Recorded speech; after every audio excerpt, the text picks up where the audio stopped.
Hello friends, welcome to my YouTube channel. My name is Harjeet Kaur. आज हम discuss करेंगे 7 अगस्त के डेली करंट अफेयर क्वेश्चंस। तो अगर आपको इस पर्टिकुलर लेक्चर की पीडीएफ चाहिए तो उसके लिए आप मेरा टेलीग्राम चैनल भी ज्वाइन कर सकते हो, जिसका लिंक आपको नीचे डिस्क्रिप्शन बॉक्स में मिल जाएगा। तो शुरू करते हैं। सबसे पहले देखते हैं इम्पॉर्टेंट डेज। इम्पॉर्टेंट डेज में सबसे पहले आता है 4 अगस्त। 4 अगस्त को था फ्रेंडशिप डे। अब जो फ्रेंडशिप डे आता है ये आता है फर्स्ट संडे ऑफ अगस्त। अगस्त का जो पहला संडे होता है उस दिन होता है फ्रेंडशिप डे। तो इस साल जो फर्स्ट संडे था वो था 4 अगस्त। तो 4 अगस्त को था फ्रेंडशिप डे। अब हमने थोड़े दिन पहले एक और डे पढ़ा था, that is international friendship day. वो कौन सा था? International friendship day. तो ये जो इंटरनेशनल फ्रेंडशिप डे है ये कब होता है? तो इंटरनेशनल फ्रेंडशिप डे होता है 30 जुलाई को। इंटरनेशनल फ्रेंडशिप डे कब होता है? 30 जुलाई को। और जो नेशनल फ्रेंडशिप डे है ये होता है फर्स्ट संडे ऑफ अगस्त को।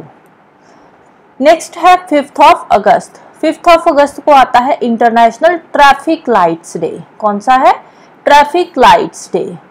तो जो फर्स्ट ट्रैफिक सिग्नल था, जो first electric traffic signal system था, वो फाउंड आउट हुआ था 5 अगस्त 1914 के अंदर। कब हुआ था? 1914 में। कहाँ पे? क्लीवलैंड, ओहियो में। तो इसको किसने डिजाइन किया था? तो इसको डिजाइन किया था एक अमेरिकन पुलिसमैन लेस्टर वायर ने। किसने डिजाइन किया था? लेस्टर वायर ने इसको डिजाइन करा था 1914 के अंदर, राइट। अब देखो ट्रैफिक लाइट्स डे है, 5 अगस्त को आता है। ट्रैफिक लाइट्स कितनी होती है? ट्रैफिक लाइट्स 3 होती है, लेकिन जो डे है वो आता है 5 अगस्त को, राइट। नेक्स्ट चलते हैं क्वेश्चंस पे। तो आज का फर्स्ट क्वेश्चन है, name Indian navy's ship. India के नेवी का शिप का नाम बताना है। Which recently arrived in Colombo for 2 day visit. जो कि अभी रिसेंटली कोलंबो गया था 2 दिन के लिए। इंडियन नेवल शिप है। तो उस शिप का नाम क्या है? तो शिप का नाम है INS शक्ति। कौन सा शिप गया था? INS शक्ति। तो अब ये किस लिए गया था कोलंबो में? सो दैट कि इंडिया और श्रीलंका के बीच में जो नेवल रिलेशनशिप्स है, जो मैरीटाइम रिलेशनशिप्स है, उनको थोड़ा और स्ट्रॉन्ग किया जा सके। तो इसीलिए हमारी जो इंडियन नेवी का शिप था INS शक्ति, वो पहुंचा था कोलंबो 2 दिन के लिए, 2 दिन के विजिट के लिए। तो कौन सी क्लास का है ये INS शक्ति? INS शक्ति है Shishumar class diesel electric submarine है। शिशुमार क्लास का है ये। कौन सी क्लास का है? शिशुमार क्लास का है। ये एक डीजल इलेक्ट्रिक सबमरीन है, जिसको इंडियन नेवी में कब कमीशन किया गया था? 1992 में। 7 फरवरी 1992 में इसको इंडियन नेवी में कमीशन किया गया था। और ये पहला ऐसा सबमरीन है जिसको इंडिया के अंदर ही बनाया गया था, राइट। ये पहला ऐसा सबमरीन है जो इंडिया के अंदर ही जिसको तैयार किया गया था। नेक्स्ट चलते हैं। नेक्स्ट क्वेश्चन है, name the Indian naval ship which participated in the 328th Russian navy day parade. 328th Russian navy day parade celebrations हुई थी। रशियन नेवी डे सेलिब्रेट किया था, तो नेवी डे पे नेवी डे परेड भी हुई थी। तो वहां पे हमारे इंडिया का कौन सा शिप गया था वहां की जो नेवी डे था उसको सेलिब्रेट करने के लिए? तो उस परेड में हमारा कौन सा नेवल शिप था जिसने पार्टिसिपेट करा था? तो इंडिया का जो नेवल शिप था कौन सा था? INS तबर। कौन सा गया था? INS तबर था, जिसने पार्टिसिपेट करा था 328th Russian navy day parade पे, राइट। अब ये जो एक्सरसाइज हुई थी, जो नेवी डे हुआ था, इसका नाम क्या था? ये था MPX, maritime partnership exercise. Russia के अंदर हुई थी, सेंट पीटर्सबर्ग पोर्ट में ये हुई थी, कंडक्ट करवाई गई थी। कब था रशियन नेवी डे? 30 जुलाई को। INS तबर इंडिया की तरफ से पार्टिसिपेट INS तबर ने किया था। और रशिया की तरफ से कौन सा शिप था? रशिया के शिप का नाम था सुब्राजिटली। सुब्राजिटली ये रशिया के शिप का नाम था। तो ये जो INS तबर था, इसने फर्स्ट टाइम वहां पे पार्टिसिपेट नहीं करा। ये जो पार्टिसिपेशन थी ये INS तबर की सेकेंड पार्टिसिपेशन थी। फर्स्ट टाइम कब पार्टिसिपेट करा था?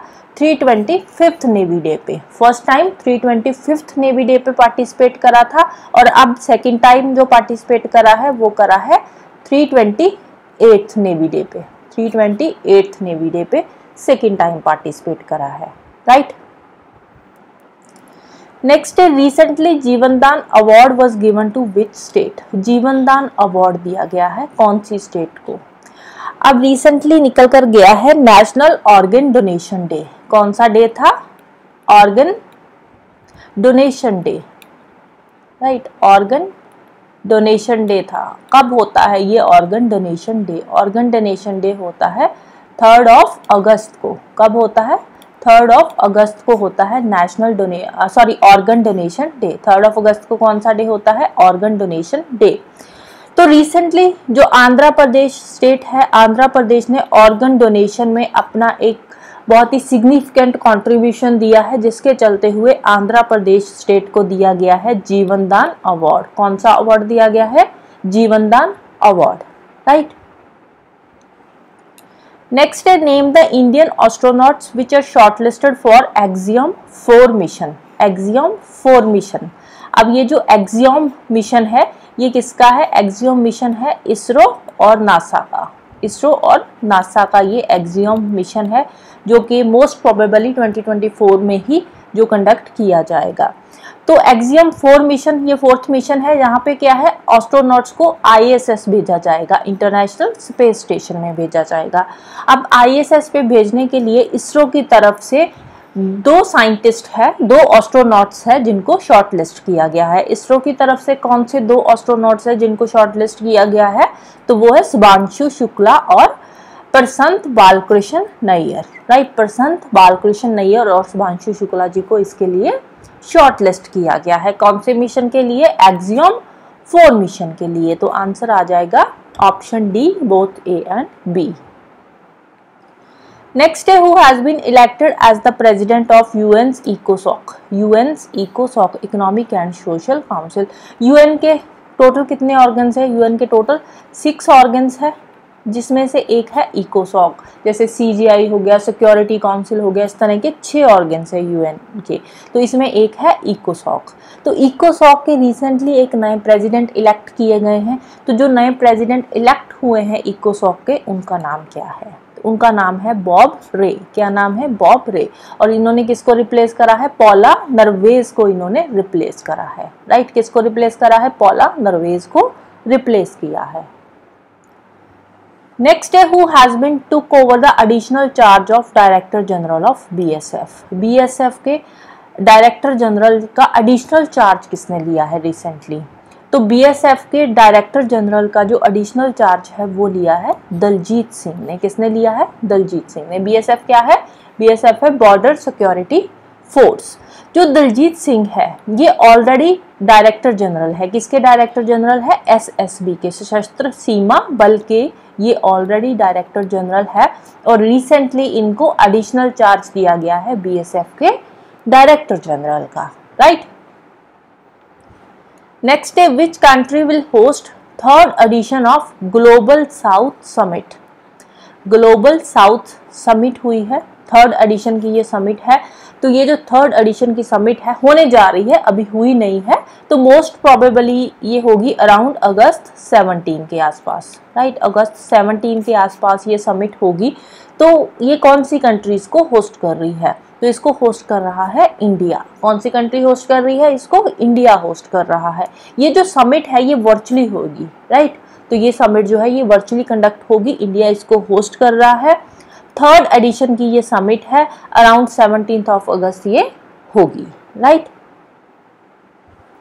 नेक्स्ट है according to WTO's world trade statistics 2023। WTO के वर्ल्ड ट्रेड स्टैटिस्टिक्स 2023 के according what is India's rank in global agricultural exports.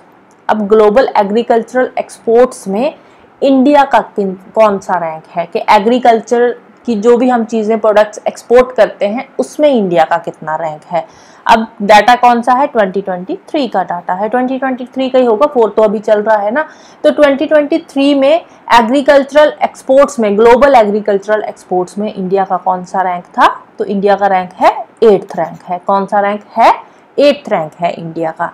अब यहाँ पे जितनी भी टॉप की कंट्रीज है, टॉप 10 जो कंट्रीज है ग्लोबल एक्सपोर्ट्स में, सबके जो एक्सपोर्ट्स है वो डिक्लाइन हुए हैं, इंक्लूडिंग इंडिया। इंडिया के एक्सपोर्ट्स भी डिक्लाइन हुए हैं, लेकिन स्टिल जो इंडिया का रैंक है वो 8th पोजीशन पे वहीं पे स्टेबल है। पहले भी 8th था, अब भी 8th रैंक है, क्योंकि जो टॉप 7 कंट्रीज है उनके जो एक्सपोर्ट्स है वो भी डिक्लाइन हुए हैं, इंडिया के भी डिक्लाइन हुए हैं। तो जो पोजीशन है वो इंडिया ने मेंटेन करके रखी है, 8th पोजीशन है। किसमें? ग्लोबल एग्रीकल्चरल एक्सपोर्ट्स में। टॉप कंट्रीज कौन सी है? टॉप पे है यूरोपियन यूनियन, सेकंड पोजीशन है यूएस की और थर्ड है ब्राजील की, राइट। नेक्स्ट है वेयर वॉज 4th राष्ट्रीय हिंदी विज्ञान सम्मेलन 2024 हेल्ड।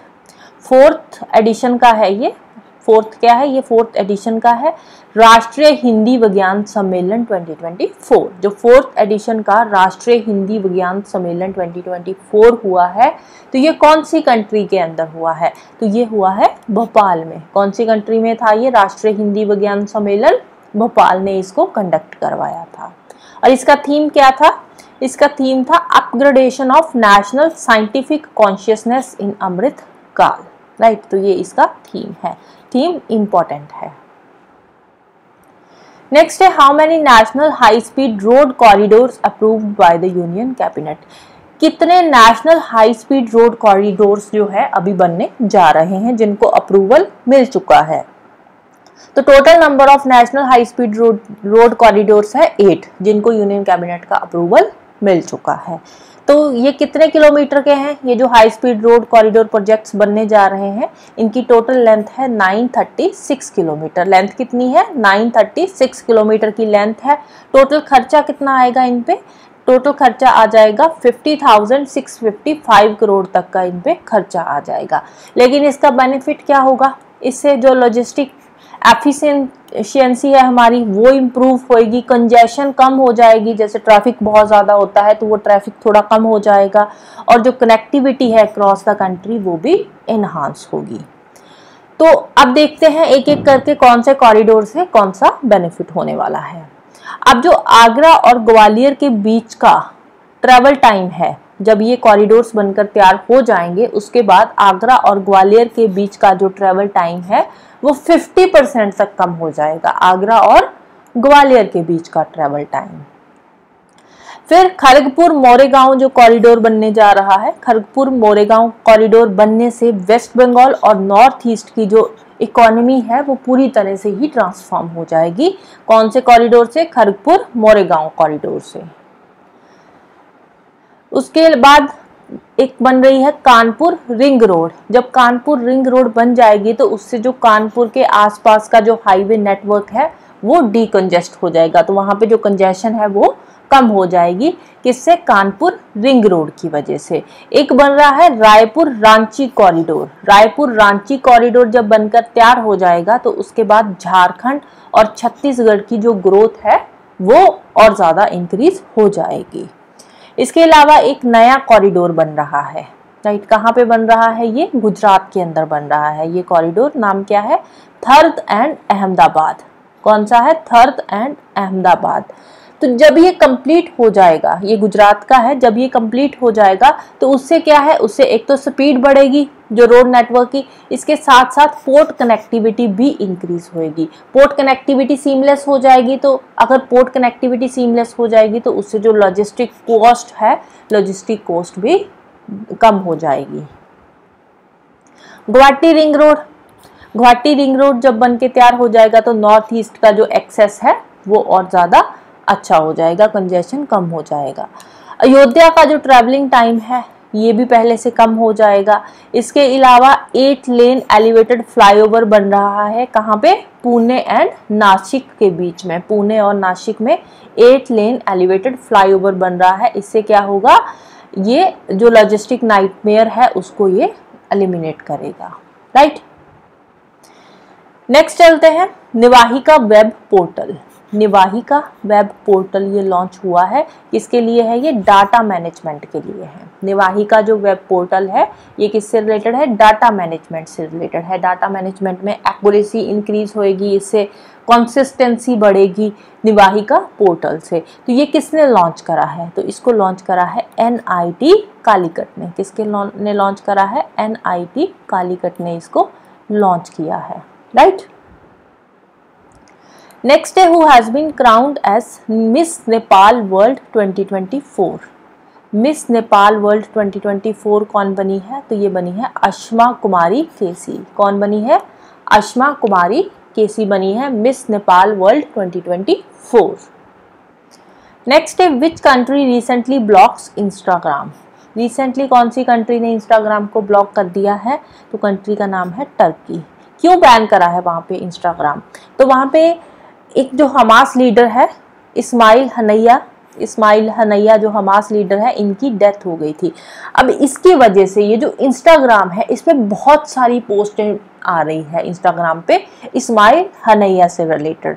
तो इसीलिए वहाँ पे लोगों में और ज़्यादा गुस्सा ना बढ़ जाए तो वहाँ पे इंस्टाग्राम को ही बैन कर दिया गया, क्योंकि इंस्टाग्राम में सबसे ज़्यादा पोस्ट है इनकी जो वायरल हो रही है। इसीलिए वहाँ पे टर्की के अंदर इंस्टाग्राम को ही बैन कर दिया है। कौन सी कंट्री है? तो कंट्री का नाम है टर्की। कहाँ पे बैन किया है? टर्की में बैन करा है इंस्टाग्राम। नेक्स्ट है, which bank recently launches smart watch in partnership with the take firm GOQII। GOQII के साथ मिलकर कौन सी बैंक है जिसने स्मार्ट वॉच लॉन्च करी है? बैंक है लेकिन स्मार्ट वॉच बैंक ने लॉन्च करी है। कौन सी टेक फर्म के साथ? GOQII के साथ मिलकर। टेक फर्म का नाम याद रखना है। बैंक का नाम क्या है? बैंक का नाम है कोटक महिंद्रा बैंक। कौन सी बैंक ने करा है? कोटक महिंद्रा बैंक ने स्मार्ट वॉच लॉन्च करी है। और ये स्मार्ट वॉच जो है इसकी कॉस्ट कितनी होगी? तो स्मार्ट वॉच की जो कॉस्ट रहेगी वो रहेगी अराउंड 3499 की ये स्मार्ट वॉच की कॉस्ट होगी। और इसका बेनिफिट क्या है स्मार्ट वॉच का?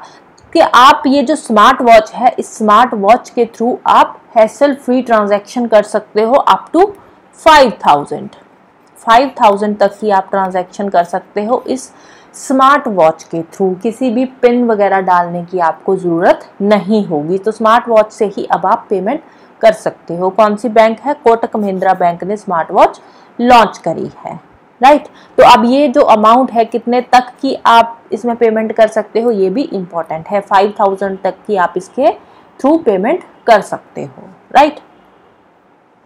नेक्स्ट है KHIR city. KHIR city will be launched in. KHIR city जो है ये कहाँ पे लॉन्च करी गई है? तो ये लॉन्च हुई है बेंगलुरु में। कहाँ पे लॉन्च करी है KHIR सिटी? बेंगलुरु में ये लॉन्च होने जा रही है। अभी हुई नहीं है, अभी तो इसके बारे में बातचीत चल रही है। तो बेंगलुरु में इसको लॉन्च किया जाएगा KHIR सिटी को। अब KHIR की फुल फॉर्म क्या है? तो इसकी फुल फॉर्म है knowledge health innovation research city. Knowledge health innovation research city इसका नाम है, राइट। कहाँ पे सेटअप होने जा रही है? बेंगलुरु के अंदर ये सेटअप होने जा रही है। अभी बनी नहीं है, अभी इस पे काम चल रहा है। अभी सिर्फ लेआउट तैयार हुआ है कि इस तरह की हम सिटी वहां पे तैयार करेंगे, राइट। तो कहाँ पे होगी? बेंगलुरु के अंदर ये होगी। और टोटल इन्वेस्टमेंट कितनी आएगी इस पे? 40,000 करोड़ तक की इसमें इन्वेस्टमेंट आएगी। ये जो KHIR सिटी है यहाँ पे वर्ल्ड क्लास यूनिवर्सिटीज खोली जाएंगी, वर्ल्ड क्लास स्कूल बनाए जाएंगे, world class hospitals, research centres जो है वो वहाँ पे तैयार किए जाएंगे। और इसकी टोटल इन्वेस्टमेंट 40,000 करोड़ तक की आ जाएगी और टोटल 50,000 तक जॉब्स भी यहाँ पे क्रिएट होंगी, एम्प्लॉयमेंट अपॉर्चुनिटीज भी क्रिएट होंगी। कितनी? 50,000 तक की जॉब्स है जो यहाँ पे क्रिएट हो जाएंगी जब ये सिटी बन के तैयार होगी उस टाइम पे, राइट। नेक्स्ट है Sara Abraham who passed away recently is related to which field. Sara Abraham recently इनकी डेथ हो चुकी है। तो she was a famous contemporary Indian artist. Contemporary Indian art के फील्ड से ये जुड़ी हुई थी, right. So that's all for today. Hope you like this video. Thank you, bye bye and have a nice day.